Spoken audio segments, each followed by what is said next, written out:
y el concepto tradicional y legal, que es el que marca esta institución en cuanto a todos los aspectos que vamos a ir analizando, pero que nos permiten comprender que estamos frente a un instituto de gran envergadura y de carácter legítimo, de gran envergadura, digo, por el alcance y significación que implica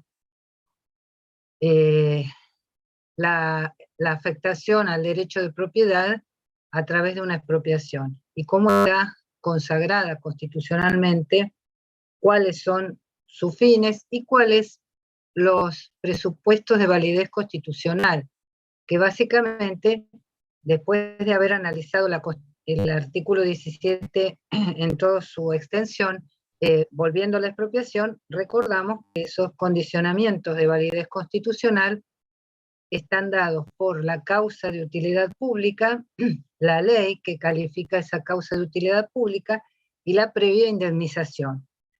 Hicimos una alusión acerca de los aspectos más importantes de la causa de utilidad pública. Recordamos qué podemos entender por utilidad pública y qué es lo que entienden las leyes reglamentarias nacional 21499 y provincial 5708 sobre lo que es utilidad pública. Estoy repasando un poco lo que ya planteamos en la clase anterior.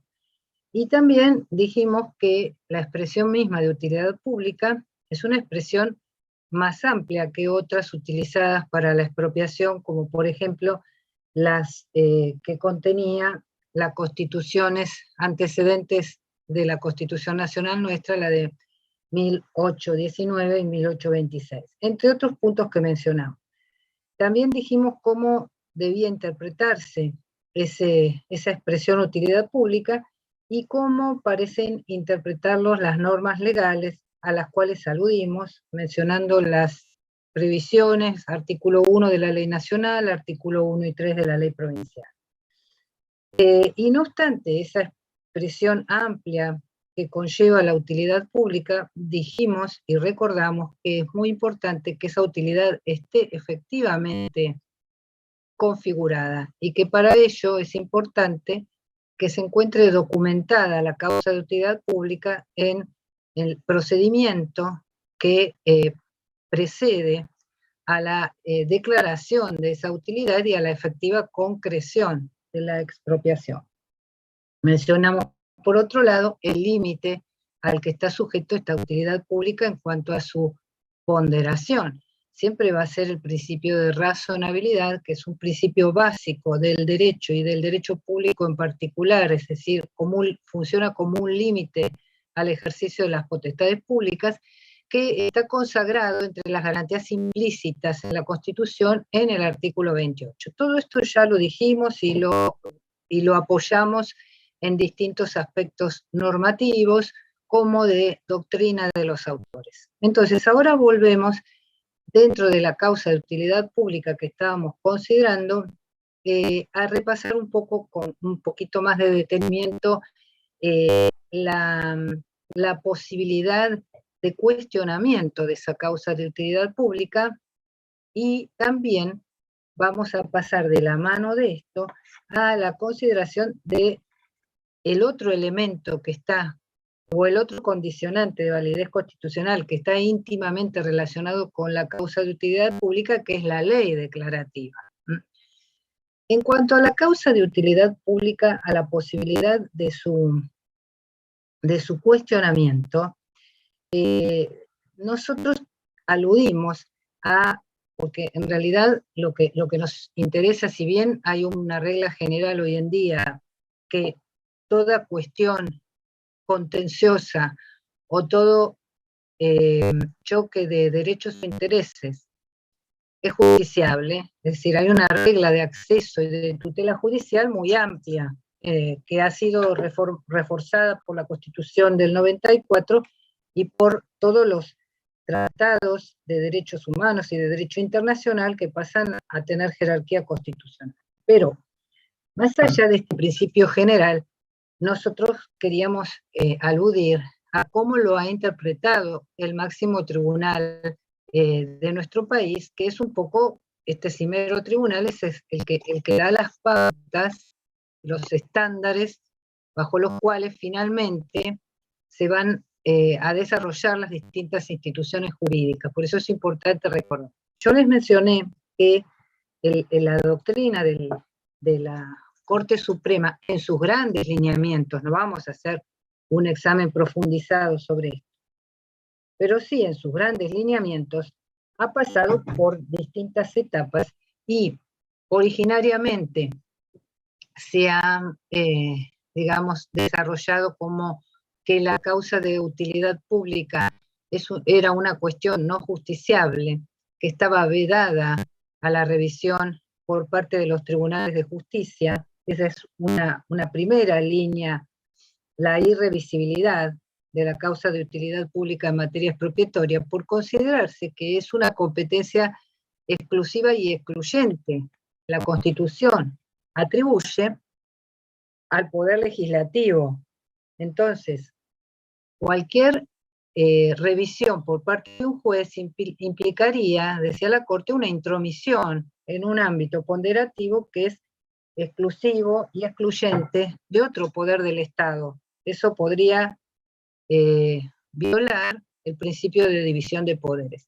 Este criterio la Corte lo tuvo originariamente, y podemos decir, cuando se cuestionaban algunos aspectos de la expropiación vinculada con la expropiación de zonas para la extensión de los ferrocarriles nacionales. En los años 1867, 1868 hubo algunos fallos, pero se suele mencionar los que de la Procuración de Santa Fe, procurador de Santa Fe contra Hue o contra Señorares y Rosas, en los cuales la Corte de la Nación consideró que no se podían controvertir la causa de utilidad pública. En verdad lo que sucedía era que se habían sujetado a la expropiación grandes extensiones de campo para la construcción del ferrocarril, pero que en verdad de esa extensión era una franja mucho más acotada a la que era necesaria para el funcionamiento de las vías ferroviarias, y la otra zona, la zona aledaña, se expropiaba con finalidades complementarias de esparcimiento o bien de explotación comercial. Quiere decir que no estaban directamente relacionados con el servicio público del ferrocarril. Este criterio de la Corte de la Nación, que era el criterio originario, tuvo un cambio paradigmático, por decirlo así, que también les mencioné, se los mencioné muy por arriba, por eso lo vuelvo a decir, en un fallo, el Ortondo, del año 1888, que este es un fallo muy importante en cuanto a cómo funciona como antecedente, porque el cambio de criterio con la anterior postura fue muy sideral, en la medida que la Corte acá ingresa en una revisión amplísima de la causa de utilidad pública, y frente a un supuesto de hecho que, si bien no era igual al anterior, guardaba cierta analogía, no era muy distinto en este sentido.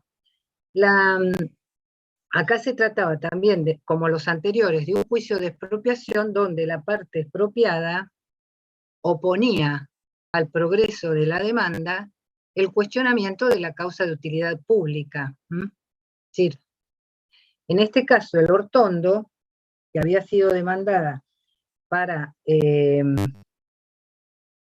la expropiación motivada en la construcción de la Avenida de Mayo, de la capital federal en ese momento y ahora ciudad autónoma, lo que cuestionaba era la utilidad pública vinculada con la afectación, con esa expropiación de una zona mucho más amplia que la estricta necesaria para la construcción de la avenida. ¿Me siguen? Es decir, tenía cierta semejanza con con los otros antecedentes del ferrocarril que les decía.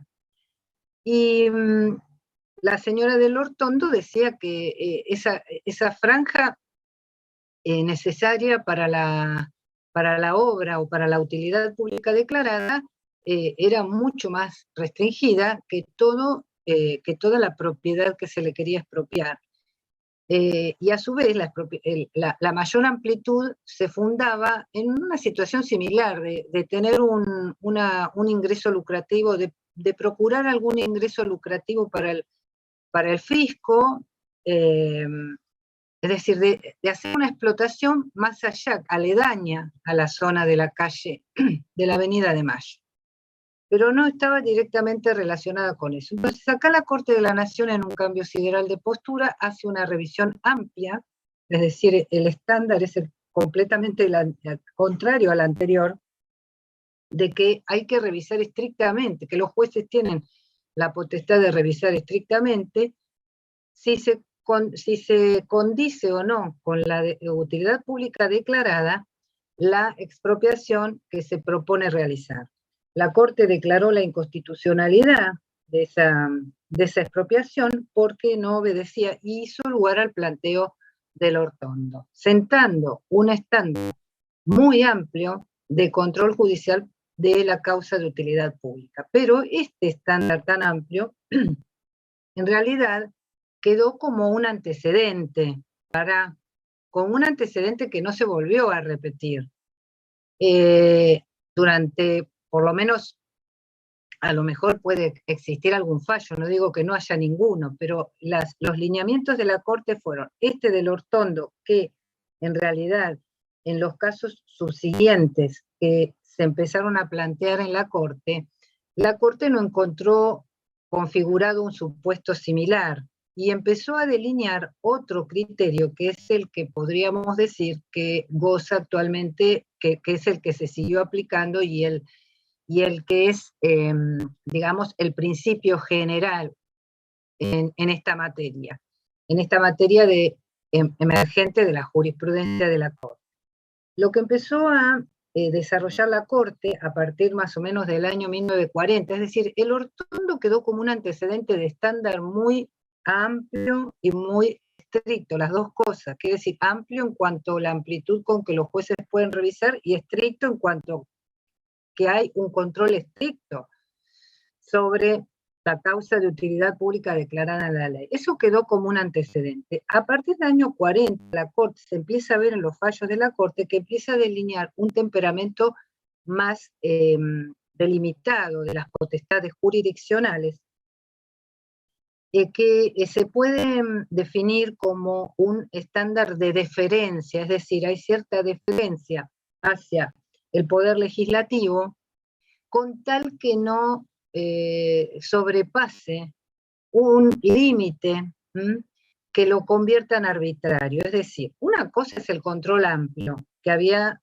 dicho en el Ortondo, y otra diferente es un control que se va a poner en movimiento cuando haya arbitrariedad, porque la arbitrariedad no es una mera ilegalidad, la arbitrariedad es una ilegalidad o una razonabilidad manifiesta, patente, completamente desproporcionada, es un grado extremo de antijuridicidad.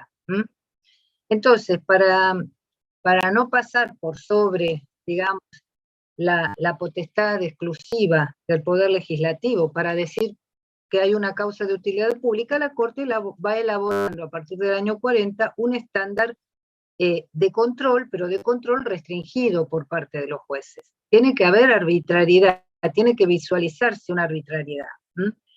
Y este control que lo va planteando en distintos fallos, lo pone en movimiento y en ejercicio en un caso muy significativo, porque en realidad la Corte iba delineando este control, pero siempre decía que el Poder Legislativo no sobrepasaba ese límite. En el caso que consideró que lo sobrepasaba fue un caso muy también emblemático, porque fue el caso de Fisco de la Nación contra Ferrario del año 1961, donde en realidad lo que había dicho lo que se había planteado era una expropiación que no tenía en verdad una causa de utilidad pública. Se estaba expropiando un vehículo que había ingresado al país, un vehículo importado, que era un vehículo de alta gama, como el titular de ese vehículo que que lo había ingresado al país no contaba con los papeles en regla, el Estado Nacional lo expropió, decidió expropiarlo, para después venderlo a un particular y sacar una renta de allí. La Corte de la Nación consideró que este era un caso que entraba dentro de los supuestos de arbitrariedad en la causa de utilidad pública declarada por la ley, y declaró inconstitucional esa ley, dejando a salvo la propiedad particular de ese vehículo, porque ya no tenía ninguna consistencia con relación a una causa de utilidad pública. La Corte también, en todos los fallos que venía dictando, fue delineando la idea de que la expropiación la causa de utilidad pública tiene que estar dada porque el bien ingresa para la satisfacción de una utilidad pública, generalmente al dominio público del Estado. Pero nunca puede haber una causa de utilidad pública cuando el Estado busca una finalidad lucrativa, meramente lucrativa, o de ingresar las rentas del Estado, o bien cuando busca favorecer a un particular, cuando el beneficiario de esa expropiación es un particular. Esto es la base, porque después va a haber, con la evolución de todas las cuestiones vinculadas dentro de la utilidad pública, va a haber supuestos en que la utilidad pública se configure cuando el beneficiario sean grupos de particulares que por distintas razones el Estado va a tutelar a través de una expropiación. Pero eso es distinto que el caso Ferrario, donde el Estado expropiaba un vehículo para vendérselo a otro particular o entregárselo a otro particular, en concepto de obtener alguna renta para el Estado. Ahora bien, este panorama nosotros lo vamos a terminar de analizar en el fallo que ustedes van a leer para la próxima clase, pero algo vamos a comentar, que es el caso O'Connor, un fallo muy importante de la Suprema Corte de Buenos Aires, pero ahora no lo vamos a comentar porque si no se nos va a ir toda la clase en este tema, que de por sí es muy importante, porque posibilita entrar a considerar que la expropiación en toda su extensión está sujeta al control judicial. En un fallo, incluso en un fallo bastante reciente, que fue, quería decirles el nombre, pero que fue el fallo que dictó la Corte de la Nación con motivo en la primera etapa de la pandemia, con motivo de un planteo que había hecho la Cámara de Senadores de la Nación. El fallo creo que era Fernández de Kirchner, presidencia de la Cámara de Senadores de la Nación, vinculado sobre acción declarativa, donde le pedía a la Corte de la Nación que se expresara acerca de si se podía o no sesionar de manera virtual. No sé si se acuerdan de ese caso ustedes, que fue en la primera etapa de la pandemia. La Corte consideró que no había caso judicial porque las cámaras legislativas tenían la posibilidad constitucional de definir la forma bajo las cuales iban a desarrollar las sesiones.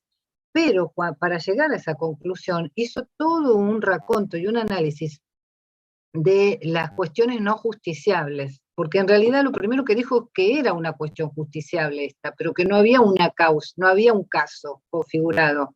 Es decir, y cuando habló de las cuestiones justiciables, entre ellas mencionó el caso del Hortondo, como en la evolución de lo que quería acordarme, o recordar, o no sé si lo tengo anotado por acá, era concretamente en cuál de los considerandos la Corte había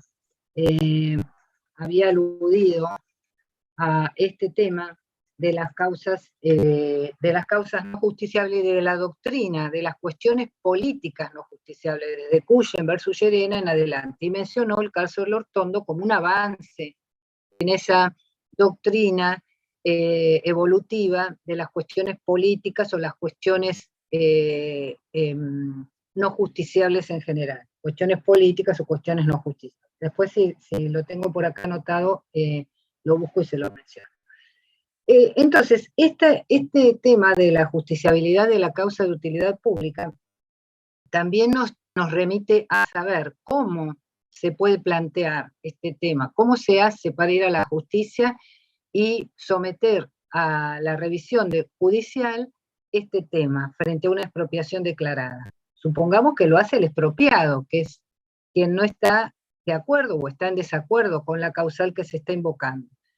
Desde luego que para cuestionar la causa de utilidad pública, en general, esto se tiene que producir antes de que se concrete la expropiación, efectivamente, que se lleve adelante. Y los lineamientos generales son que se puede hacer en el juicio de expropiación que se inicia contra el expropiado, entonces ahí el expropiado lo opone como defensa de fondo al tema, que es lo que pasó, por ejemplo, en el caso del Hortondo fue así, y en muchos otros casos.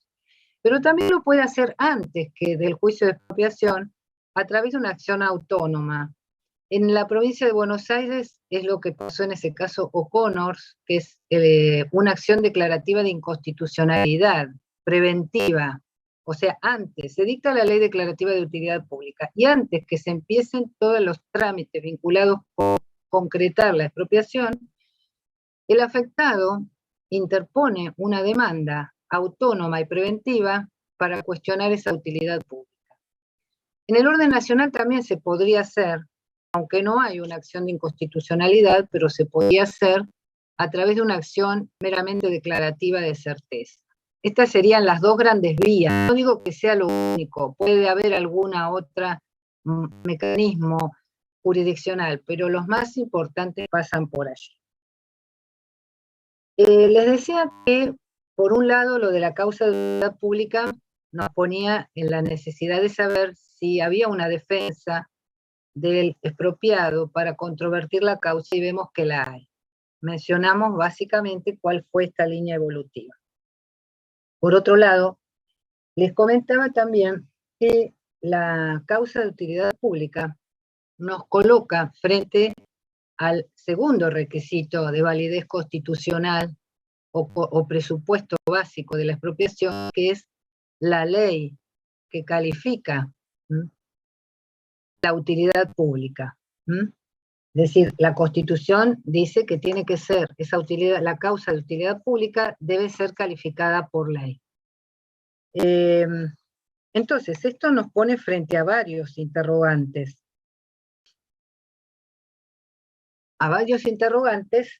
El primero de los cuales nos remite a qué es una ley.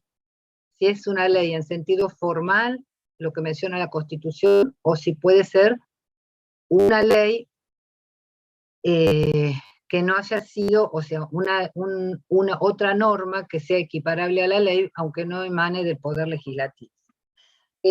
Tengan en cuenta que esta norma de la Constitución Nacional replica en todas las constituciones provinciales a nivel local. O sea, nosotros tenemos en la provincia de Buenos Aires, como les mencioné, también normas similares a la de la ley nacional, artículos 10 y 31, donde también se menciona la ley de la legislatura local. Entonces, en primer lugar, cuando la Constitución habla de ley, se está refiriendo a la norma o al acto, o a la norma, mejor dicho, a veces no tiene contenido normativo, pero a la que emana del Poder Legislativo previo el procedimiento deliberativo y el paso por las distintas cámaras, en el caso que sea bicameral, el Congreso de la Nación lo es, la provincia de Buenos Aires también. Es decir, es la norma emanada del Poder Legislativo después de haberse llevado adelante el procedimiento establecido por la Constitución. Eso es una ley. La Constitución reserva esa semántica para ese tipo de actos estatales. Nosotros deberíamos tener en cuenta que cuando hablamos de ley de expropiación, muchas veces no es una ley en sentido material, porque está calificando la utilidad pública para una expropiación determinada. Esa sería una ley en sentido formal, pero no material, porque no establece una regla de derecho abstracta e impersonal. Entonces, cuando decimos ley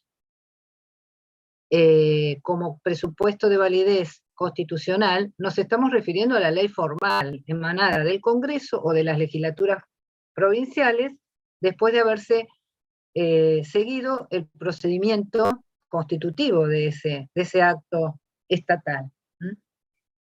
Por el mismo motivo, es una competencia exclusiva y excluyente del Poder Legislativo. No podría cumplirla otro poder del Estado a través de otra norma o de otro acto estatal.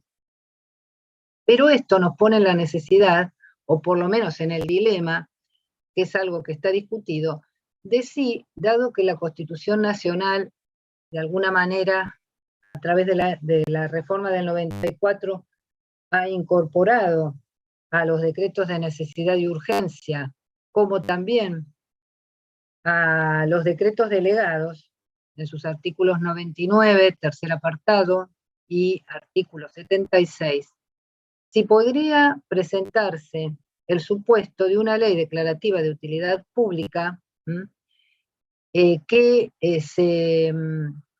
digamos, se configure o que se cumplimente a través de un decreto de necesidad y urgencia o de un decreto delegado.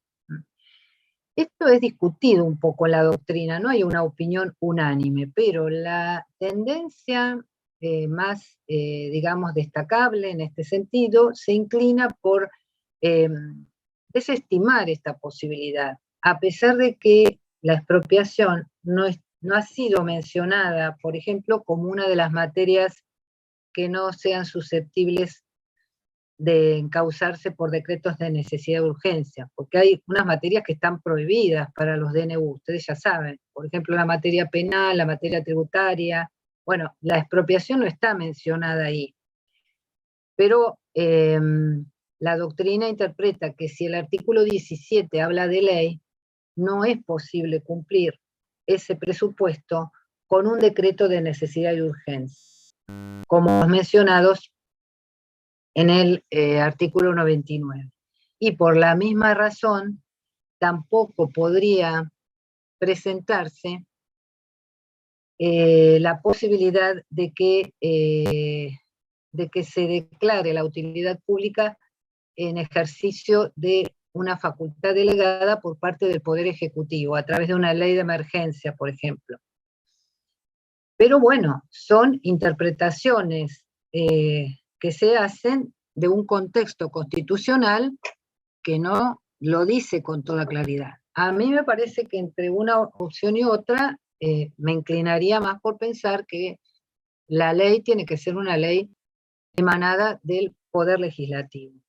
Este problema, por ejemplo, el otro día mencionamos el antecedente de esa expropiación de la empresa Vicentín que no llegó a concretarse, pero uno de los problemas constitucionales que se mencionaron en su momento, cuando todavía no llegó a gestarse bien el proceso de expropiación, pero una de las cuestiones que se mencionaban era que no podía el Poder Ejecutivo, a través de un decreto de necesidad y urgencia, de un DNU, plantear la intervención y la eventual expropiación de la empresa, o sea que era imprescindible la intervención del Poder Legislativo.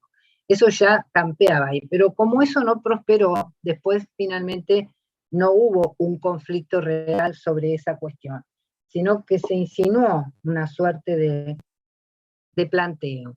Pero bueno, les comento esto, cómo la ley se interpreta como la ley del Poder Legislativo y la problemática o la polémica sobre si se podría cumplir con DNU o con decretos delegados, en principio pareciera que la tendencia mayoritaria de opinión va en contra de esta posibilidad. Otro tema que se plantea frente a la ley declarativa de utilidad pública y que también tendríamos que mencionar dentro del tema de los sujetos que pueden expropiar, es el tema de si se admite que puedan expropiar los municipios, que efectivamente se admite, como vamos a ver, ¿podrían cumplimentarse la ley declarativa de utilidad pública con una ordenanza municipal? Ese es el planteo. Y sobre esto también hay opiniones encontradas, porque en realidad hay una jurisprudencia y hay incluso una norma en la Ley Orgánica de las Municipalidades de la provincia, pero sobre todo una jurisprudencia nacional de los casos Promenade, del caso Municipalidad de Rosario, vinculado con con el ejercicio de la función legislativa municipal a través de ordenanzas municipales. Es decir, se considera que la ordenanza municipal en algunos casos es equiparable a una ley porque representa el ejercicio de la función legislativa municipal. Pero sin embargo, como la Constitución prescribe la necesidad de la ley, esto también está discutido. Y, por ejemplo, en la provincia de Buenos Aires, donde la Constitución no se ayornó, no se adecuó a la Constitución Nacional, y por ahora los municipios siguen enclavados bajo el sistema de autarquía anterior, es decir, no hay un reconocimiento constitucional en la provincia de la autonomía municipal, y por consiguiente la legislación complementaria sigue siendo un poco completamente retrasada, porque está la Ley Orgánica de las Municipalidades, hay leyes provinciales que regulan cuestiones municipales, es decir, estamos muy lejos de tener un municipio autónomo en la provincia de Buenos Aires. Entonces esto también opera como una contra para ese reconocimiento. Si yo les tuviera que decir, la Corte de la provincia no se pronunció sobre esto. A nivel de judicial de los tribunales inferiores hay distintas posturas. Algunos tribunales se inclinan porque la ordenanza municipal en la provincia de Buenos Aires cumple el requisito de ser la ley declarativa de utilidad pública, y otros tribunales han resuelto en otro sentido, diciendo que si bien la municipalidad puede expropiar, para hacerlo, además de dictar una ordenanza municipal, tiene que requerir a la legislatura el dictado de la ley declarativa de utilidad pública. ¿Por qué? Porque la Constitución exige que sea una ley. Este es el planteo. Lo dejo abierto, porque nosotros, acá hay un conflicto o unas distintas posiciones que tienen que ver con el estado institucional en el que se encuentra la provincia de Buenos Aires con respecto a esta problemática de la autonomía municipal. Entonces, obviamente hay opiniones divididas sobre el problema. No está resuelto ni jurídicamente a través de normas, ni tampoco tenemos algún pronunciamiento bien claro o de la Suprema Corte de Buenos Aires, o en su caso, de la Corte de la Nación, que nos permita despejar este panorama. Obviamente el panorama se va a tener que despejar en favor de un reconocimiento de la competencia municipal, porque cómo el municipio va a poder expropiar, y para expropiar va a tener que pedirle a la legislatura provincial, después de haber sido reconocida la autonomía por la Constitución Nacional, que dicte la ley declarativa. Bueno, estamos ahí. Y el tercer, cuando hablamos, estábamos en el tema de la ley declarativa de utilidad pública. Hablando de este tema, la ley declarativa de utilidad pública puede tener distintos alcances. Va a ser siempre una ley formal, no una ley en sentido material, porque no va a ser una regulación abstracta, impersonal, como les decía. Esta ley puede ser una ley especial, o puede delegar en la administración o en el poder, en el sujeto estrictamente expropiante, más que sujeto, en la administración expropiante puede delegar la determinación del bien. De ahí que hay leyes calificativas de utilidad pública que son genéricas, por ejemplo, para determinar, para hacer obras viales, o para una obra pública de envergadura, una autopista, por ejemplo. Hay leyes que son genéricas y hay otras que son específicas y puntuales. Un bien determinado o un bien suficientemente determinado. Esto nos remite a tomar en cuenta lo que dice la ley. Por ejemplo, la ley de la provincia de Buenos Aires, en el artículo 3º, habla que la expropiación se puede practicar mediante una ley especial que determine explícitamente el alcance y la calificación de utilidad pública. Pero también, exceptuado ese requisito, todos los inmuebles que estén afectados por calles, caminos, canales y vías férreas, y sus obras accesorias, en las que la afectación expropiatoria está delimitada y circunscripta a su trazado, quedando la calificación de utilidad pública declarada por la presente ley. ¿Qué significa esto? Que cuando se trata de un camino, de una calle, bueno, es inherente a esas obras la utilidad pública que va a prestar. O sea que para calificar la utilidad pública de calle, camino, sirve la ley misma general de expropiación. Y lo que tiene que hacer la ley específica es referirse a la delimitación y al trazado de la obra. Entonces, la ley declarativa de utilidad pública no tiene que justificar la utilidad de una calle pública, pero sí lo que tiene que hacer es decir, bueno, sométense a expropiación todos los inmuebles necesarios o todos los inmuebles indispensables para comprendidos en tal zona donde se va a construir una calle, en la zona tal. Entonces ahí opera como ley declarativa de utilidad pública la propia ley de expropiación. Entonces, depende de si es una norma específica o una obra genérica a la cual es inherente la utilidad pública. Y lo mismo pasa en la ley nacional, lean el artículo 5 sobre el distinto alcance que puede tener la ley declarativa de utilidad pública, que puede ser específica o puede ser genérica. Esto ustedes lo pueden leer, pero básicamente estas son las dos modalidades que puede asumir la ley que califica la utilidad pública del bien o bienes sujetos a expropiación. Y antes de pasar a la indemnización nos detenemos un poco en los sujetos, en los sujetos que intervienen en la expropiación. Básicamente los sujetos van a ser dos, el sujeto expropiante y el sujeto expropiado. Es decir, el expropiante es la autoridad estatal o el sujeto estatal, que en nuestro país tiene que ser considerado desde el punto de vista federal, que constituye el sujeto activo en la expropiación, es decir, aquel que va a gestionar, a realizar la iniciativa, a gestionar la expropiación y a abonar la indemnización expropiatoria.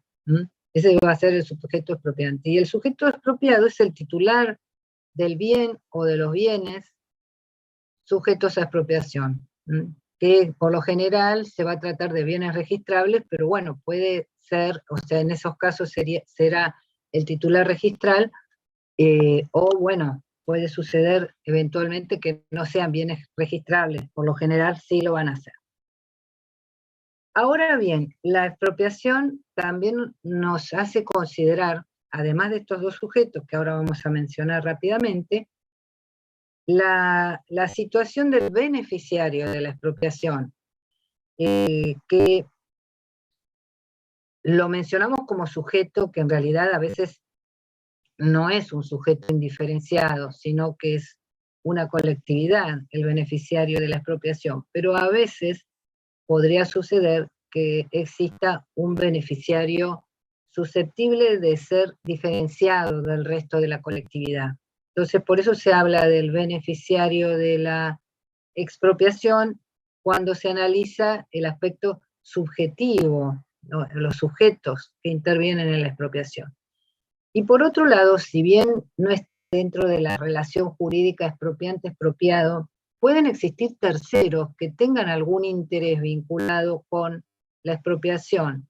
Por ejemplo, terceros que tengan algún derecho, sin ser sus titulares, respecto del bien que se va a expropiar y qué situación pueden llegar a ostentar o a requerir tutela frente al ejercicio del poder expropiatorio. Por ejemplo, personas que estén vinculadas con el contractual, por ejemplo, un inquilino de un inmueble que se va a expropiar, eso es un caso bastante claro, o cualquier otros terceros de esa relación entre expropiante y expropiado que puedan ser titulares de algún derecho personal o hasta real en relación a esos bienes. Sobre todo teniendo en cuenta la amplitud con que puede proceder la expropiación en cuanto a los bienes que pueden estar alcanzados por el ejercicio de la potestad expropiatoria. Bueno, volvemos al sujeto expropiante. El sujeto expropiante, entonces, es la autoridad. En principio digo en principio porque vemos que puede extenderse excepcionalmente, pero en principio es la autoridad estatal. Vamos a ver que el sujeto expropiante puede ser el Estado Nacional, las provincias, los municipios, ya mencionamos porque son sujetos estatales, la Ciudad Autónoma de Buenos Aires, también puede ser sujeto expropiante. Cuando hablamos nosotros de sujeto, estamos refiriéndonos al Estado. También podrían ser los entes otros entes estatales que tuviesen reconocida esa potestad en sus leyes marcos. Siempre hablamos de sujetos estatales, pueden ser entes descentralizados. Por eso, cuando decimos el sujeto expropiante, en realidad no nos estamos refiriendo a un poder del Estado, al poder legislativo, por ejemplo, no, al poder ejecutivo o a la administración pública. El sujeto es el Estado Nacional. Dentro del Estado Nacional, entre sus poderes, se diferencian las competencias que tiene cada uno. El Poder Legislativo califica de utilidad pública el bien, y a su vez, en rigor, alguna autoridad administrativa, por ejemplo, el Poder Ejecutivo, un ministerio o la autoridad que fuere, realiza la iniciativa y la gestión ante el Poder Legislativo para proceder a la expropiación en función de esa utilidad pública cuya declaración se pide, y va a gestionar también el pago de la indemnización.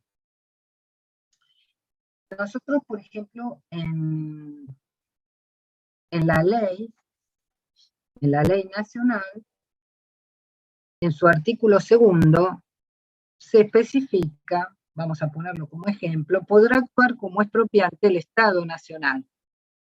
También puede actuar la Municipalidad de la Ciudad de Buenos Aires.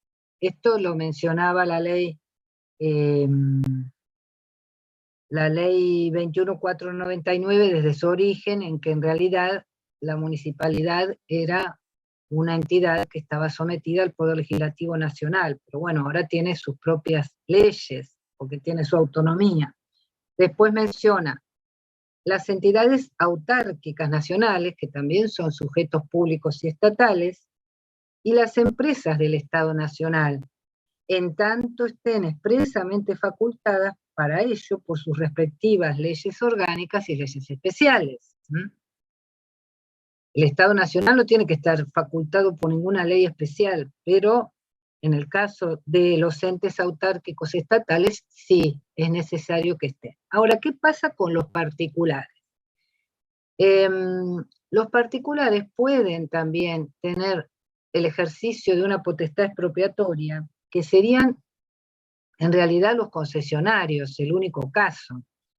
Es lo que refleja la segunda parte del artículo 2 en la ley nacional, pero se los menciono porque esto es un principio general. La regla es los sujetos públicos estatales, excepcionalmente pueden ser los particulares, que serían los concesionarios, cuando la ley y el contrato expresamente les confiere esta posibilidad. Los particulares, sean personas de existencia visible o jurídica, pueden actuar como expropiantes cuando estuvieren autorizados por la ley o por acto administrativo fundado en ley. Esta es, en lineamientos generales, la situación del sujeto expropiante. Recuerden, con respecto a los municipios de la provincia de Buenos Aires, lo que mencionamos, en la Ley Orgánica de las Municipalidades, en una forma un poco ambigua, se dice que los municipios de la provincia de Buenos Aires pueden autorizar expropiaciones, lo dice el artículo 77, pero bueno, esto no resuelve, no es una norma, es una norma amplia y un poco ambigua en el contexto institucional de la provincia de Buenos Aires. De manera que eso lo dejó abierto como un dato importante para tener en cuenta y para, bueno, estar, digamos, estar frente a un planteo donde convergen distintas cuestiones, entre ellas la falta de reconocimiento de la autonomía municipal en la provincia de Buenos Aires, ¿no? Que estamos con una constitución anterior. En relación al sujeto expropiado puede ser cualquier particular o cualquier autoridad o cualquier sujeto público. Esto es importante que lo tengan en cuenta. Cualquier persona pública o privada puede ser sujeto expropiado. Les digo el artículo 3, vamos a tomar una de las leyes, no vamos a entrar en tanto detalle, que la acción puede promoverse contra cualquier clase de persona de carácter público o privado. Recoge un principio general, o sea, esto no es una novedad. El debate que un poco se plantea es cuando se puede expropiar a un sujeto público y se suscita una expropiación entre la nación y las provincias. Por ejemplo, ¿puede la nación expropiar un bien provincial y en el sentido inverso? ¿Puede la provincia expropiar un bien a la nación? Acá en realidad lo que desde el punto de vista de los principios no hay impedimento, no hay alguna regla de derecho o alguna regla interpretativa que se expida en contra de esta posibilidad. ¿Sí? La posibilidad existe, incluso respecto de bienes que son parte del dominio público. El tema es la prevalencia de intereses comprometidos en una situación así, porque eso seguro se va a judicializar si ocurre. En general, algunos lineamientos de la Corte de la Nación son que la Nación puede expropiar bienes incluso del dominio público de las provincias, siempre que el interés, la utilidad pública sea, que justifique esa expropiación, sea, digamos, prevalente o prevaleciente sobre la utilidad pública o sobre el interés público comprometido en la jurisdicción local. Es decir, eso, si nosotros tenemos que reflexionar sobre la ponderación o sobre el balance entre los intereses de conflicto, bueno, pareciera que en principio siempre el interés federal va a ser superior al interés provincial, sobre todo si se están ejerciendo competencias de la nación, por ejemplo, las competencias inherentes a lo que son los servicios interjurisdiccionales, por ejemplo, el tendido de una ruta interjurisdiccional o vinculada con un servicio interjurisdiccional. Ahí tenemos la cláusula del comercio, la cláusula del progreso, es decir, esto pareciera no ofrecer mucha discusión, pero distinto es el caso en que la provincia pretende expropiar a la nación, porque ahí, en general, por vía de principio se admite, pero bueno, casos jurisprudenciales no hay, sino los pocos que hay, se menciona uno en el libro, los pocos que hay se refieren a supuestos donde o no tenía mucha envergadura económica la situación, o en realidad finalmente la Corte de la Nación no progresó sobre una medida cautelar tendiente a efectivizar una expropiación de una provincia con respecto, por ejemplo, a un predio perteneciente a un parque nacional. Entonces, les diría yo que cuando reflexionamos sobre esto, nos tenemos que posicionar en que existe la posibilidad por vía de principios de que se expropien bienes aún pertenecientes al dominio público de sujetos estatales, pero que en rigor y en el terreno de los hechos, generalmente la preponderancia la va a tener el interés federal por sobre el interés provincial. Es decir, es más difícil encontrar un supuesto, o por lo menos no tengo jurisprudencialmente alguno importante para comentar, donde efectivamente se hubiera aceptado la expropiación por parte de una provincia de un bien del dominio público perteneciente a la nación. Esto es más o menos el... Y con respecto al beneficiario de la expropiación, que más que sujeto hablamos de beneficiario, la regla general en lo que es la estructura clásica de la expropiación, que se expropia un bien por causa de utilidad pública y ese bien va a pasar a formar parte del dominio público de la autoridad que expropia, el beneficiario va a ser la colectividad, porque nosotros ya hablamos de esto. ¿Cuál es el dominio público? Su finalidad es el uso público, que generalmente va a ser directo o indirecto a través de la prestación de un servicio público. O sea, la regla general es esto. Es más, en los albores de nuestra doctrina administrativista, se descartaba la posibilidad de que el beneficiario fuera un particular. Y la jurisprudencia, cuando analizaba esto, mencionaba expresamente el caso Ferrario, ese que les mencioné, la Corte venía diciendo que no podía haber un beneficiario particular. No, el particular no se podía expropiar un bien para dárselo a un particular.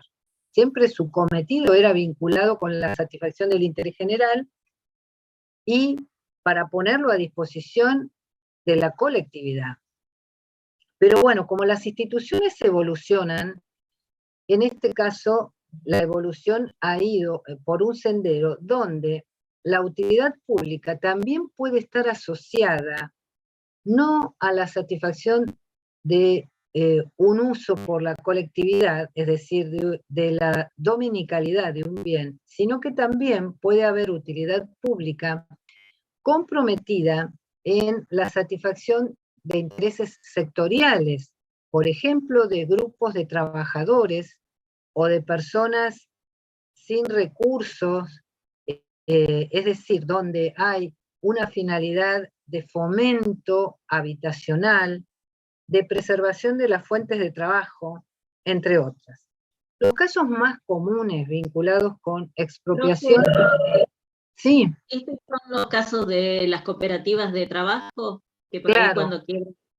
Sí, los casos, eso es lo que les iba a decir. Los casos más comunes hacia donde ha evolucionado esta temática, prácticamente son dos. Uno, las cooperativas de trabajo. Siempre hay cuestiones políticas también involucradas en estos temas,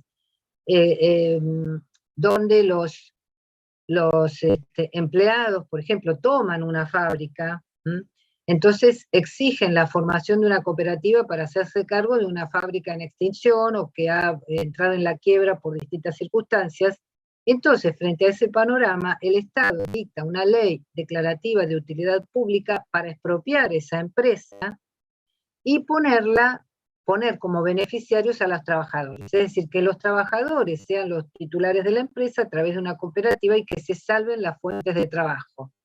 Esto es bastante común. Lo que pasa es que esto también ha entrado en un terreno bastante difícil, porque muchas veces el Estado dicta esas leyes para evitar que se extinga la fuente de trabajo, pero después no sigue adelante con la expropiación. Entonces se generan juicios cruzados, expropiación inversa, se vencen los plazos para la expropiación, es decir, es una mecánica que a veces se usa para ver si se destraban esos conflictos, pero que no llega a su puerto. Hay muchas leyes que se dictan de este carácter y después se termina judicializando porque el Estado no lo expropia, no paga la indemnización, entonces el propietario no sabe dónde está parado, los empleados tampoco, es decir, es una situación híbrida e irresoluta. No tiene los resultados esperados siempre, pero nosotros estamos hablando del beneficiario. En este caso, el beneficiario sería un grupo sectorial, y no la colectividad toda. La colectividad sería beneficiaria en forma indirecta, es decir, hay un interés público, pero no es la satisfacción del interés directo de toda la colectividad. Esta es una situación que podría darse. La otra que es otro caso, podríamos decir típico, es para sufragar necesidades habitacionales, que es el caso que se ha presentado de zonas, de tierras, de espacios públicos, de espacios privados o públicos, pueden ser públicos también, a veces son terrenos fiscales de otra jurisdicción, porque si son de la jurisdicción propia, el Estado les puede dar ese destino, no necesita expropiarlo porque es titular, pero si es de otra jurisdicción, sí, esto ha pasado, como por ejemplo con respecto a terrenos fiscales del Estado Nacional por parte de la propia, supongamos. Pero, sobre todo, se da con relación no a tierras fiscales. Bueno, lo de tierras fiscales, ahora recientemente tenemos ese ejemplo de esa gran toma que hay en la zona de Los Hornos, que se ha descartado la existencia de delito. Esas son tierras fiscales del Estado Nacional. Pero no nos vayamos tan a ese lugar, sino a los casos donde son extensiones de tierras improductivas, por ejemplo, a veces, que son, digamos, tomadas o donde hay asentamientos de personas sin recursos. Entonces, con fines habitacionales, el Estado establece un plan de fomento y dentro de ese contexto decide expropiar ese inmueble a los fines de dar una habitación o de dar un resguardo, digamos, a la vivienda digna o medianamente digna de las personas que se han instalado en ese lugar. Este es el supuesto de hecho que se planteó en el caso O'Connor, que es lo que nosotros vamos a tomar como referencia porque tiene este fallo, además de... lo bueno es a veces elegir fallos que rompan un poco el esquema, o sea, que hagan lugar a que den vuelta la decisión que se ha tomado, no sea meramente convalidatoria. Por eso siempre mencionamos el caso del Ortondo, porque se declaró la invalidez de una causa de utilidad pública. Y acá en el caso O'Connor, algo parecido, pero vinculado con un supuesto de expropiación que tenía un beneficiario sectorial, que era un grupo de personas o de familias que supuestamente se habían instalado o estaban residiendo en forma irregular frente a la falta de posibilidades habitacionales en los terrenos declarados sujetos a expropiación por la provincia de Buenos Aires a los fines de dar acogida a esa finalidad de fomento habitacional.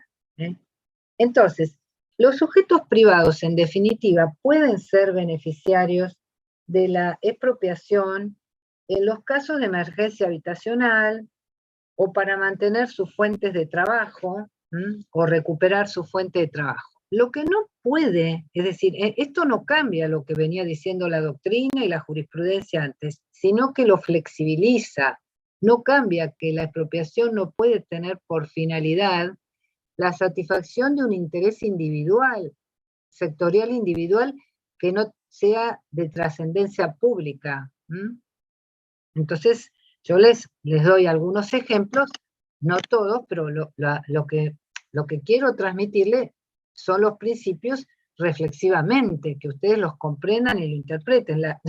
Esto del beneficiario particular no podría evolucionar al punto de que el Estado pueda expropiar bienes con fines de lucro, para vendérselos a alguien. Eso no puede suceder.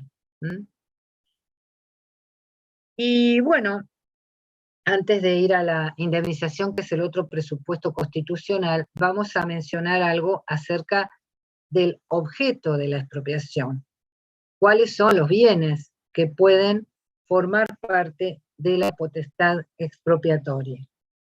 Esto nos remite, como ya dijimos cuando empezamos a hablar de expropiación, al concepto de propiedad constitucional, al caso Bourdieu de la Corte de la Nación, y cuáles son todos los intereses apreciables en dinero que la persona, sean reales, de las relaciones reales, de las relaciones personales, públicos, privadas, que la persona puede poseer fuera de su vida, fuera de su libertad y fuera de sí mismo, mejor, fuera de sí mismo, fuera de su vida y su libertad.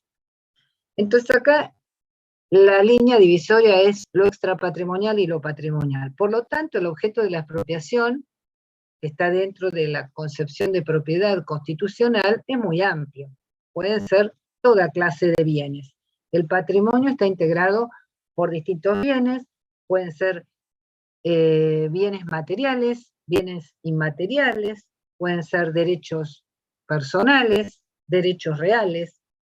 Si nosotros vamos a la ley y a la reglamentación de estos aspectos, vamos, por ejemplo, ahora a mencionar de la ley provincial, igual en la ley nacional está mutatis mutandi muy similar, la ley provincial, la ley nacional, artículos 4 y 5, 6 también. En la ley provincial, los bienes, cualquiera fuera su naturaleza jurídica, son expropiables por causa de la utilidad pública o interés general. O sea, es amplísima la concepción. Por lo tanto, acá es el concepto del patrimonio, el concepto de propiedad constitucional.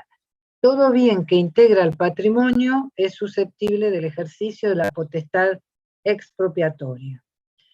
Y desde ya, esa potestad expropiatoria, como dijimos, puede ejercerse con respecto a un bien en particular, con una calificación específica, por ejemplo, un inmueble determinado, o también, o bueno, un inmueble o un bien mueble determinado, una obra pictórica, un vehículo, en fin, puede ser un bien determinado, registrable o no, o puede ser genérica, como ya vimos, y ser susceptible de una individualización posterior.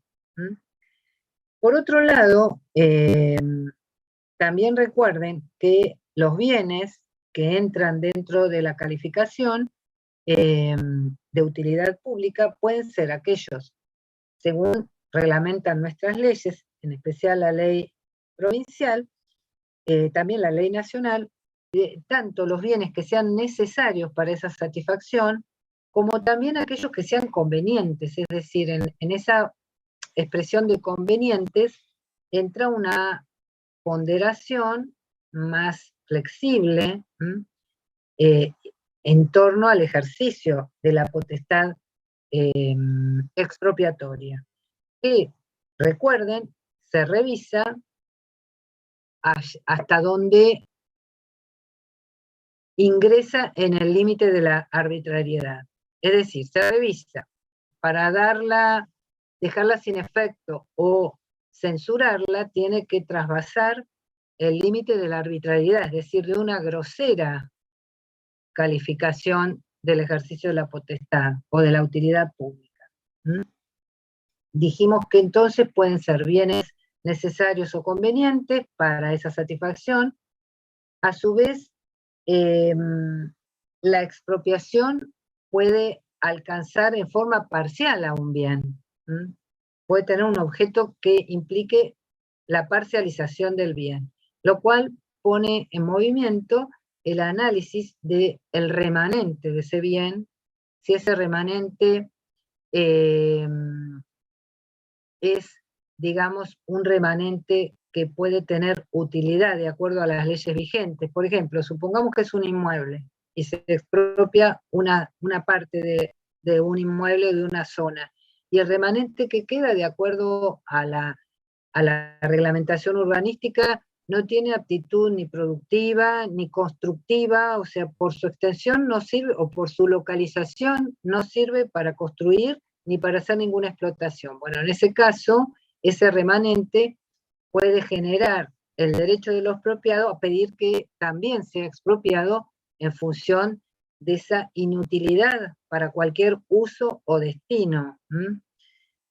O sea que eso también hay que considerarlo dentro del objeto de la expropiación.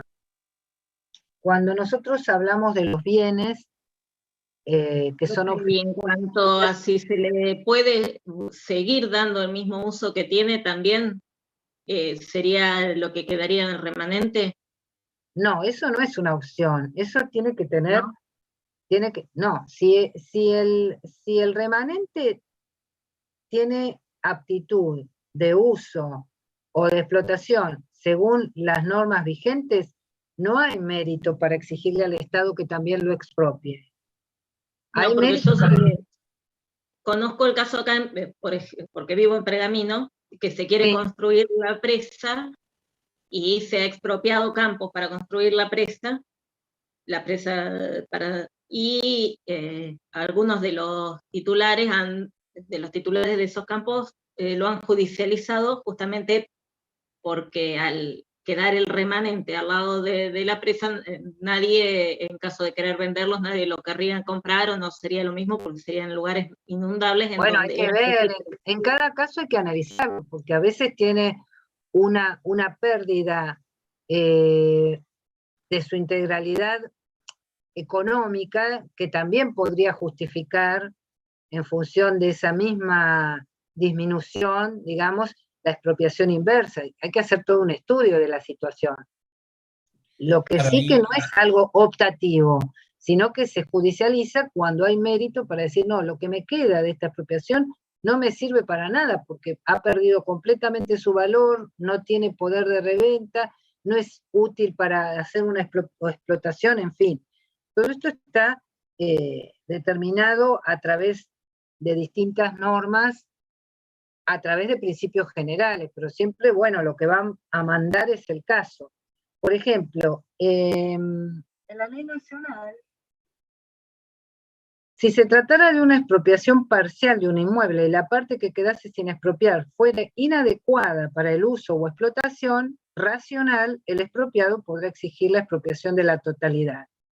Bueno, después habla de los sobrantes urbanos, de los sobrantes rurales, o sea, especifica los distintos casos. Pero como ustedes ven, la expresión de la ley es que lo de inadecuado, lo de la explotación racional, es decir, nos está poniendo frente a un panorama que maneja conceptos amplios, que permitan dar contexto a planteos que sean razonables. por Bueno, ahí lo que se refería a la compañera es que por ahí estaba los campos por debajo de la unidad económica, es decir, que los terrenos se podían volver improductivos. sí, eh, bueno, ese es el caso, ese claro. justamente es el caso.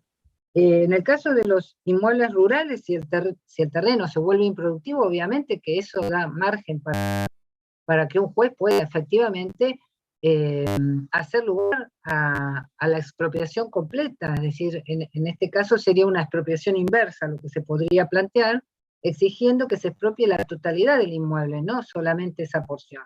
Tiene que haber una justificación, no es que el que le queda un remanente dice, no, yo prefiero que se lleven todo, no, tiene que justificar por qué hay una desventaja, un desmedro del derecho de propiedad en el remanente que le queda. Bueno, asimismo, cuando hablamos, eso se soluciona o se plantea a través de lo que se llama expropiación inversa. Asimismo, cuando hablamos de los bienes susceptibles de expropiación, se puede expropiar el bien inmueble, se puede expropiar, por ejemplo, el subsuelo, independientemente de la propiedad del suelo, también se puede expropiar una propiedad horizontal. Todo esto surge del texto de la ley. Por ejemplo, la ley nacional, su artículo 6. También los bienes muebles, sean registrables o no. Los casos más comunes pueden ser aeronaves, buques, vehículos, cuadros, obras pictóricas, en fin, bienes muebles. Universalidades públicas, como una biblioteca, entre otros. También pueden ser expropiados los derechos emergentes de contratos, por ejemplo, los títulos públicos, las acciones. El caso de acciones nos recuerda el caso de los paquetes accionarios expropiados de Aerolíneas Argentinas y de YPF, que después, bueno, dieron lugar a numerosos conflictos. Pero bueno, eso eran supuestos de expropiación que comprendían los paquetes accionarios, también los derechos intelectuales. Es decir, acá en materia de objeto de expropiación, cualquier bien que integre el patrimonio. Acá nos tendríamos que manejar más que nada con exclusiones, no con inclusiones, porque en principio está todo incluido lo que integra el patrimonio. Hay algunos casos que están excluidos por razones que tienen que ver con, por ejemplo, con el derecho canónico, lo que son las sedes de las iglesias y demás, y con el derecho diplomático, lo que son las embajadas. Y después con la inoperancia de una expropiación, cuando son, por ejemplo, el dinero no puede ser objeto de expropiación porque es un bien fungible y consumible, o sea, no tendría ningún sentido eso. De manera que la regla es que toda clase de bienes, materiales e inmateriales, y toda clase de derechos reales y personales que integran el derecho de propiedad y el concepto de patrimonio, pueden formar parte del objeto de la expropiación. Doctora, Y llegamos... consulta. ¿Sí? Respecto a la expropiación del... Sí, ¿se escucha bien?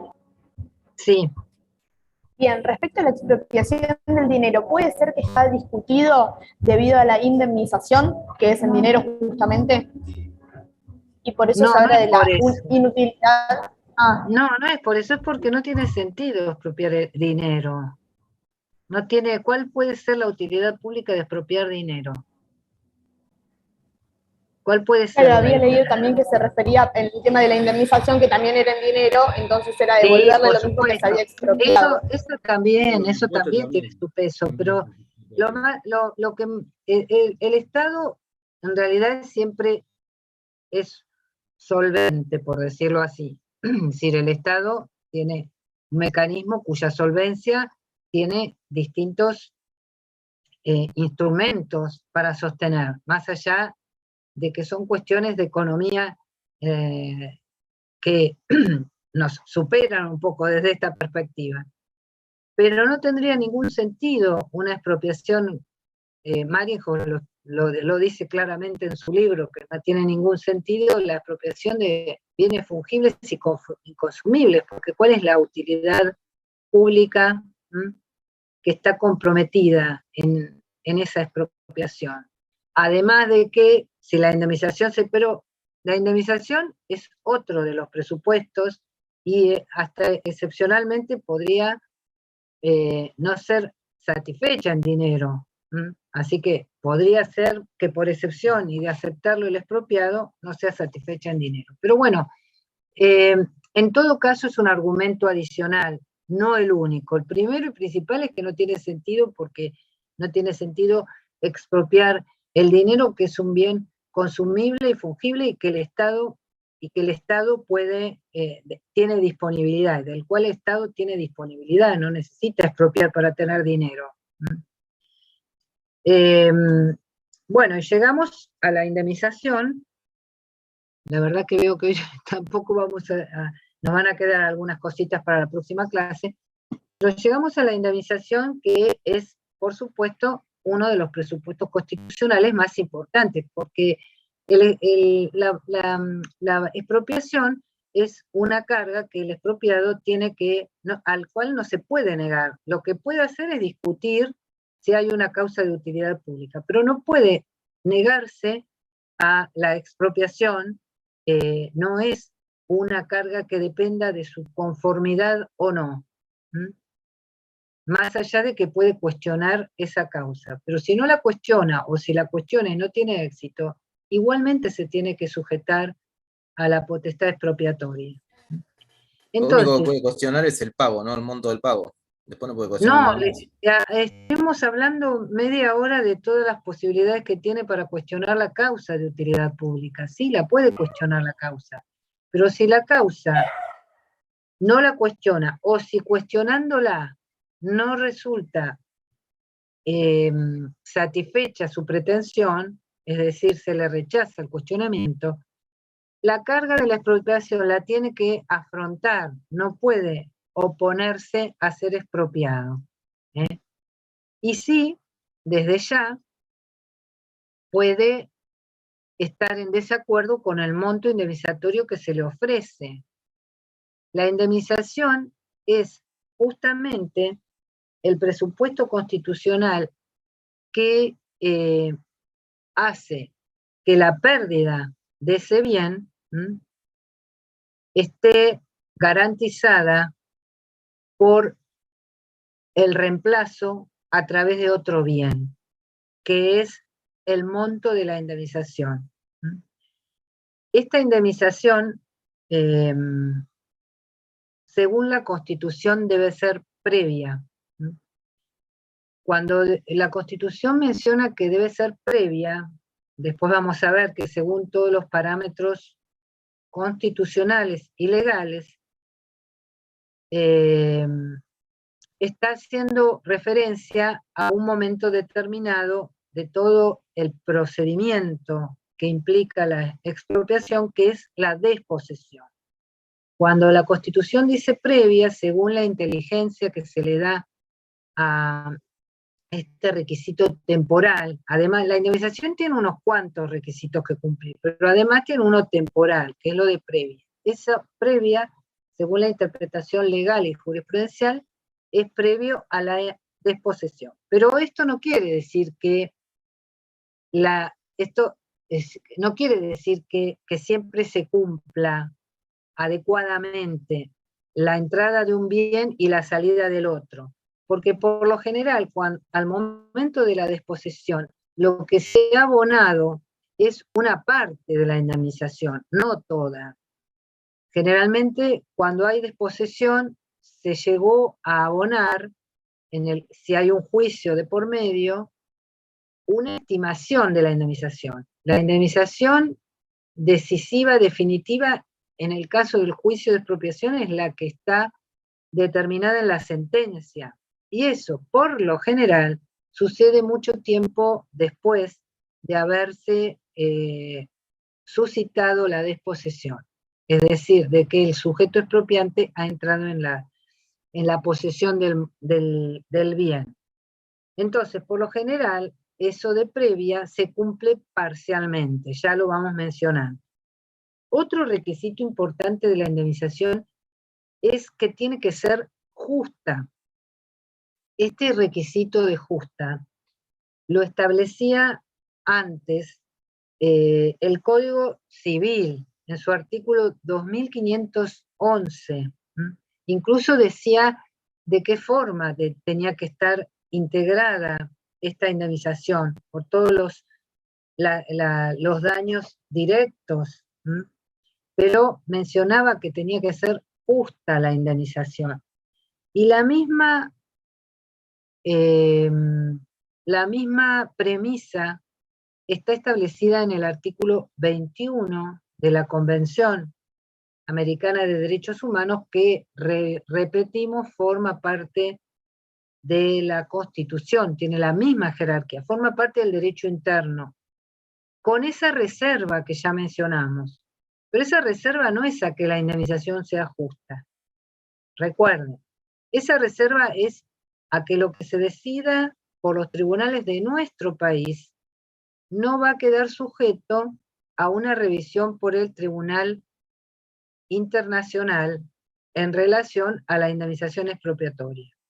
Pero, vuelvo, que la indemnización sea justa también está establecido en algunas leyes de expropiación. Por ejemplo, en la ley de la provincia de Buenos Aires también se establece el carácter de justa de la indemnización expropiatoria, en la ley 5708. Lo que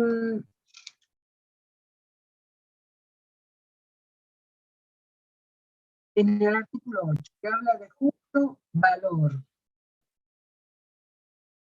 Lo que me interesa destacar es que el hecho que la Constitución hable de previa y no diga que sea justa, y el hecho de que se haya derogado el Código Civil que establecía la justicia de la indemnización, no significa que haya desaparecido la necesidad de que la indemnización sea justa. Es decir, la justa indemnización es un presupuesto consustancial a esta materia que estamos analizando. Entonces nosotros bien podemos señalar que la indemnización, además de previa, debe ser justa. Y por otro lado, si tuviésemos que acudir a una regla expresa de derecho, en la provincia de Buenos Aires, además de la ley, podemos perfectamente invocar el artículo 21 de la Convención Americana de Derechos Humanos. Ahora sí, vamos a entrar un poco en qué tipo de la indemnización, cómo se compone.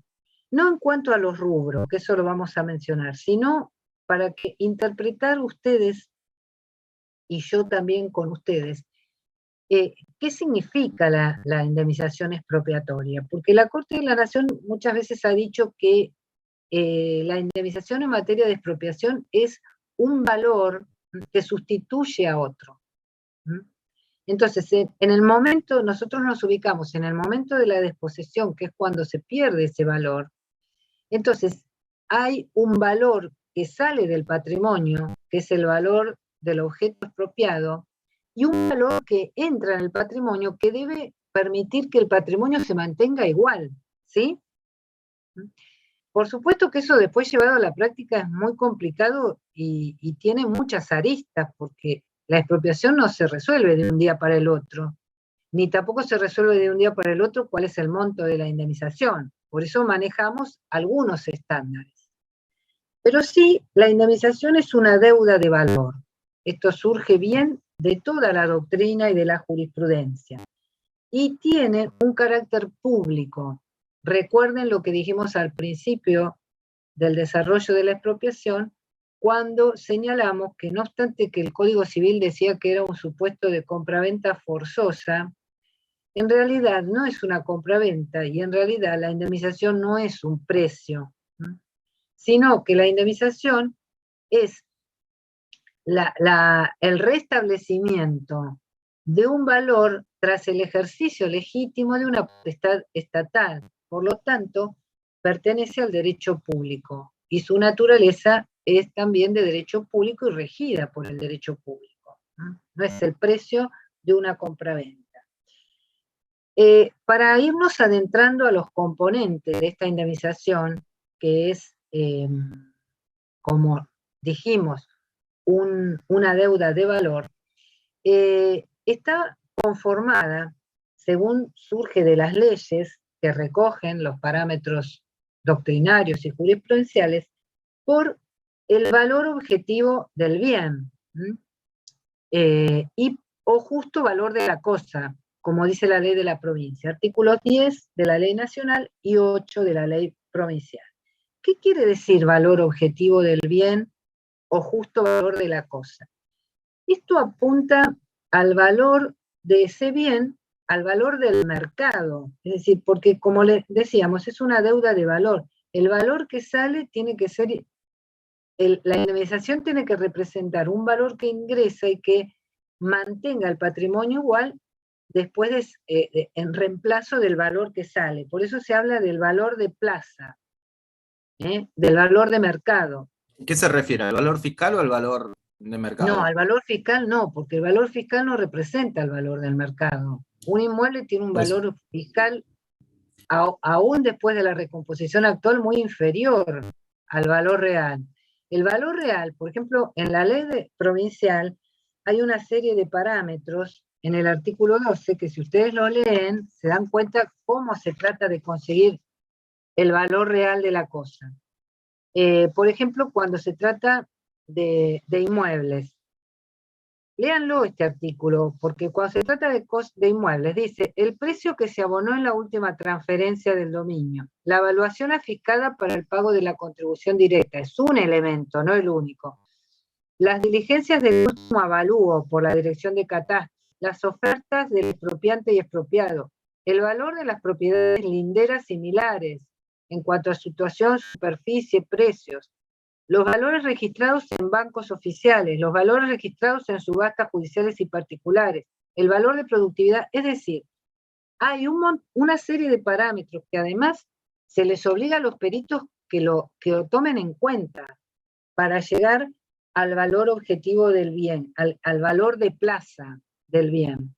Por ejemplo, si nosotros tuviéramos que saber el valor de plaza de la casa en la que ustedes viven, ¿qué hacen? Le piden a un tasador de una inmobiliaria que les tase el inmueble, que seguro se los va a tasar en dólares. Ese es el valor real, no el valor fiscal. Ahora, en dólares la indemnización no se puede pagar porque no es moneda de curso legal. Entonces hay una serie de una problemática, por supuesto, vinculada con que el valor, cuando lo recibe el expropiado, ese valor represente una equivalencia de lo que salió. Todo ese es el problema. ¿Dólar blue o dólar oficial? Porque ahí tenés una diferencia terrible. Pero eso no tiene importancia ahora, porque no se va a pagar en dólar. En dólar no se va a pagar eso. Y hay que ver en cada caso cómo se llega al valor.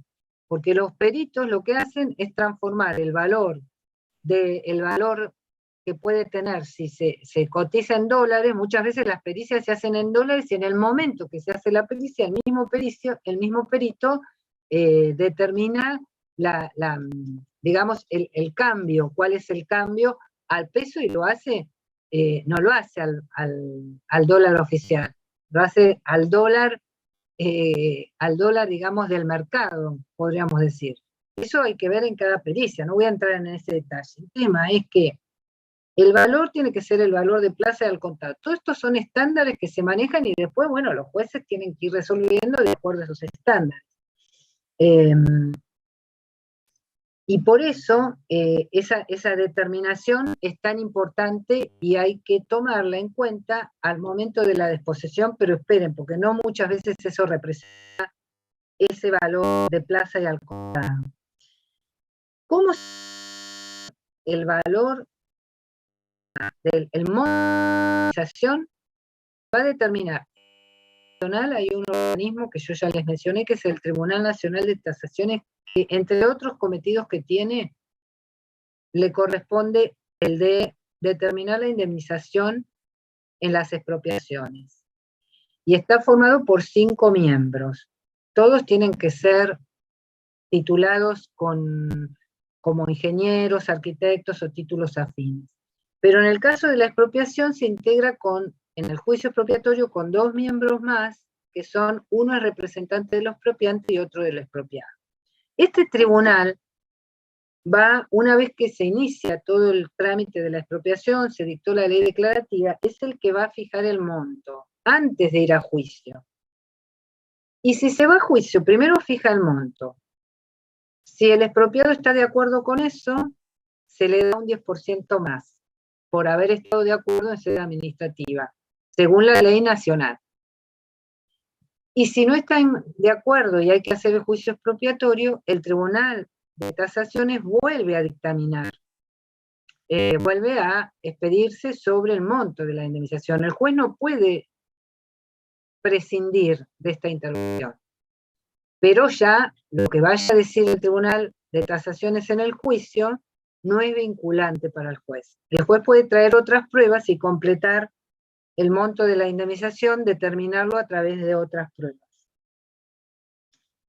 Entonces, en Nación es el Tribunal Nacional de Tasaciones.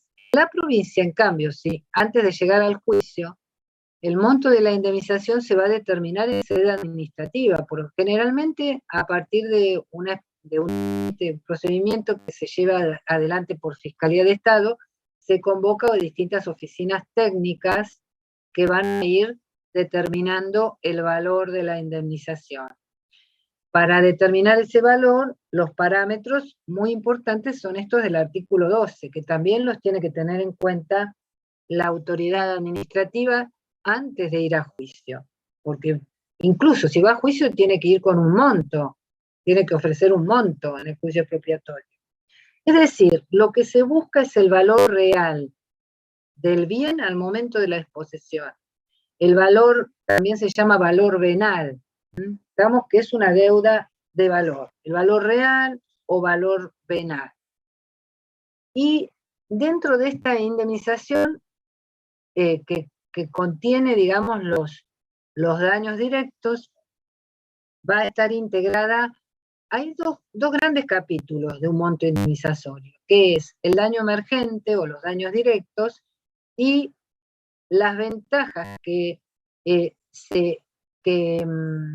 no se incorporaron en el patrimonio, o sea, esas fuentes de beneficios que no se llegó a concretar, la producción que no se logró por esta afectación, que sería el rubro que conocemos como lucros cesantes, es decir, todas las ventajas esperadas y objetivas derivadas de la afectación en sí. Entonces está ese daño directo y ese lucro cesante.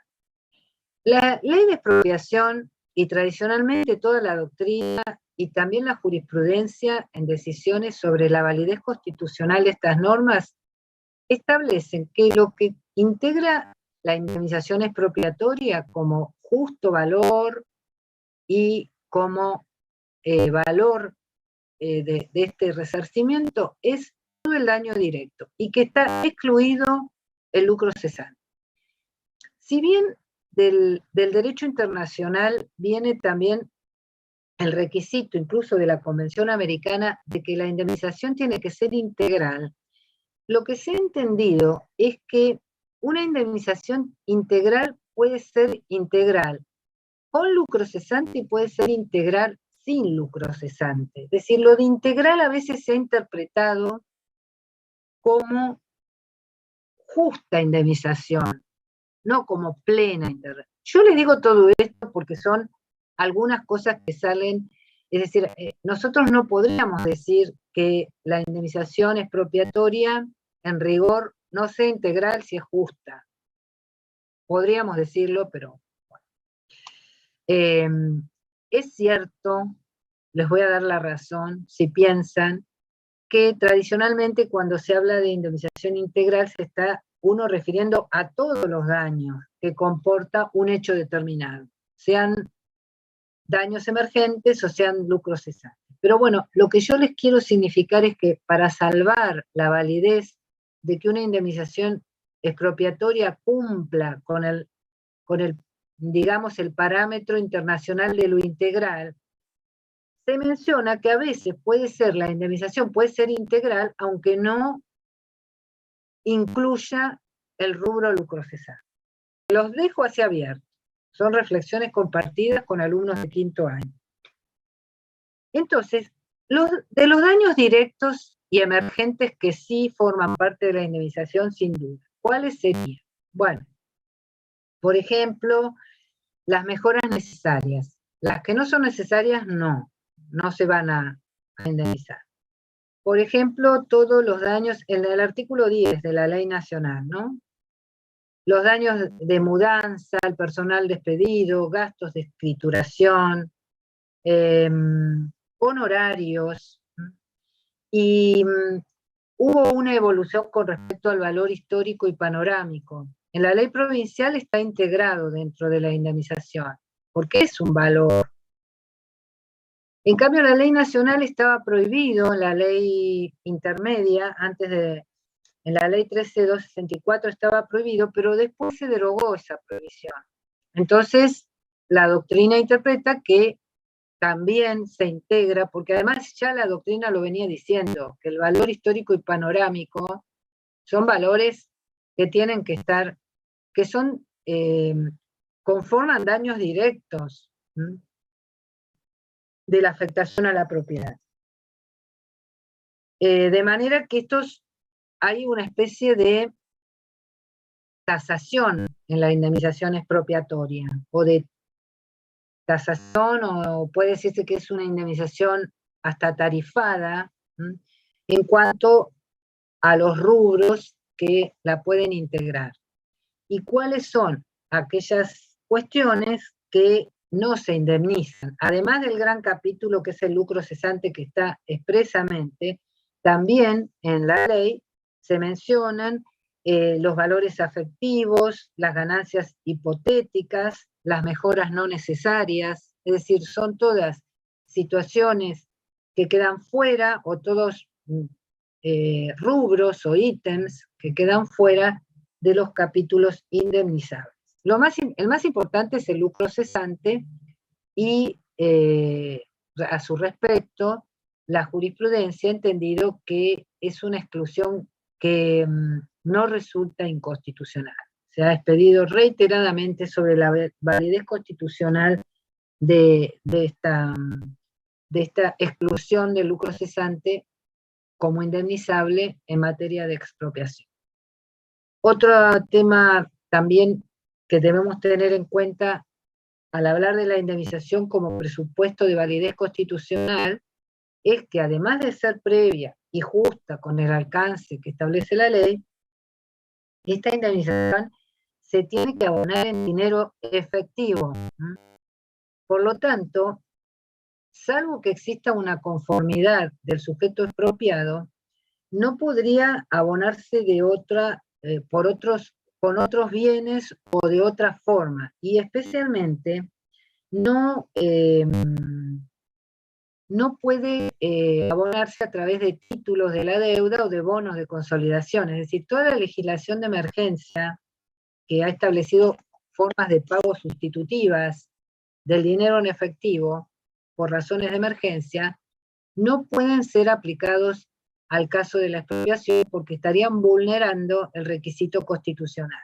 Y esto así se entiende, salvo, vuelvo a decir, que exista una conformidad del sujeto expropiado, que no la va a existir.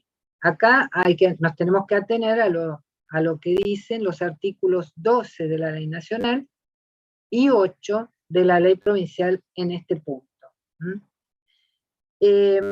Por otro lado, también en relación a la indemnización y al momento en que se fija, porque yo les hablé de la disposición en cuanto al carácter previo, como requisito temporal, que sea antes de la disposición. Pero también la disposición va a indicar porque en qué momento nosotros evaluamos, tomamos en cuenta el valor, sobre todo en nuestro país que tiene tanto índice de inflacionario y donde los valores de los bienes van cambiando, no sé, en poco tiempo. Entonces, para la determinación del valor, de este valor de la expropiación, según las leyes reglamentarias, es el quantum, se fija al momento de la desposesión.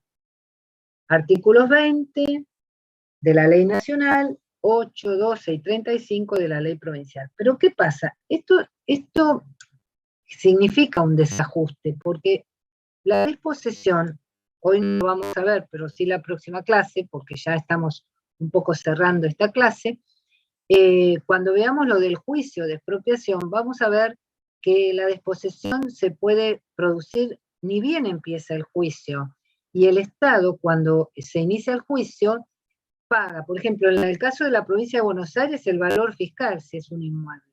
Y en el caso de la Nación, el valor establecido, un valor provisorio, en principio puede ser el establecido por el Tribunal Nacional de Tasación.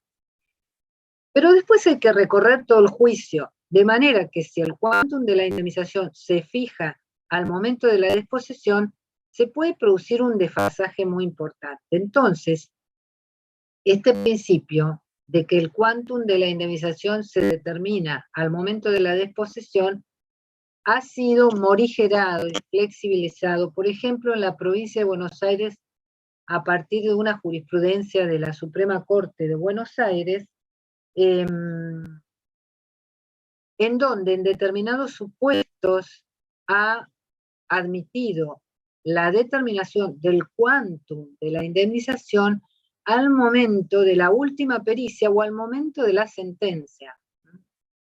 Si bien hay una corrección en el monto, por ejemplo, supongamos que el monto se fija a la disposición y la disposición sucedió hace tiempo antes de la sentencia, hay una corrección de ese monto con intereses que se calculan al 6% anual, en principio, desde la fecha de la disposición hasta la fecha de la determinación del monto indemnizatorio, y desde ahí hasta el efectivo pago también hay otro tipo de intereses. Esa corrección no existe. Pero, en realidad, pareciera mucho más justo que la indemnización se determine finalmente lo más cercano a la sentencia posible. Y a veces los peritos establecen el monto indemnizatorio con posterioridad a la disposición, y entonces eso la Corte lo ha admitido porque refleja mejor que esa deuda de valor sea adecuada. Desde ya, cuando eso se determina, se hace un descuento de la parte que se percibió en el momento de la disposición. Pero bueno, lo que yo les quiero significar es, la regla legal es que el quantum se fija al momento de la disposición, pero como esto puede generar una situación, digamos, de desfasaje con respecto al valor real del bien, se ha flexibilizado jurisprudencialmente y se ha llegado a admitir un valor fijado con posterioridad para abonar el remanente de la indemnización que queda. Esto es lo que les quiero significar. Porque además, ustedes tienen que tener en cuenta que todos los mecanismos de indexación y actualización o de recomposición de la actualización monetaria están vedados, y también lo están para la expropiación. La indemnización expropiatoria no permite el reconocimiento de la actualización monetaria. Entonces, estas son los parámetros, digamos, que rigen en materia de indemnización expropiatoria. Como la verdad que me quedó un poco corta la clase para explicarles o darles las pautas de esta guía de estudio un poco más detalladas, nos quedan varias cosas, y en especial nos queda el tema del juicio de expropiación, como de la expropiación inversa y directa. De todas maneras, si bien eso lo vamos a terminar para la próxima clase, como el fallo que yo les quería plantear para que ustedes lo lean y saquen conclusiones en los distintos aspectos, tiene que ver más que nada con la revisión de la causa de utilidad pública. Les voy a pedir que lo analicen y lo lean. Es el caso O'Connor de la Suprema Corte de Buenos Aires, del 18 de febrero del 2009. Léanlo y vamos a estar en perfectas condiciones de hacer un análisis de este fallo. Entonces, un poco la sugerencia también para amenizar la clase es la primera hora de la clase, finalizar con el tema de expropiación, y si no lo podemos terminar todo, bueno, los aspectos más importantes, y después dedicar una parte de la clase, no muy extensa, al análisis de este fallo, que lo podemos hacer o con alguna consigna en la página, o lo que pasa es que el grupo de ustedes es muy numeroso para hacerlo verbal, pero por ahí puede ser una consigna sobre la base de la lectura del fallo con algunas alternativas para que ustedes puedan plantear la que sea válida, una cosa así. Pero no van a tener, céntrense bien en el tema de la revisión de la causa de utilidad pública. Ese es el punto de análisis para este fallo. Hay un balance que hace la Corte entre la revisión de la causa, de los estándares de revisión de la causa de utilidad pública y el tipo de beneficiario de la utilidad pública. Si el beneficiario es toda la colectividad, hay un tipo de estándar de revisión, y si del beneficiario es un grupo sectorial, rige otro estándar de revisión. Esos son los dos parámetros. Bueno, los despido por hoy y bueno,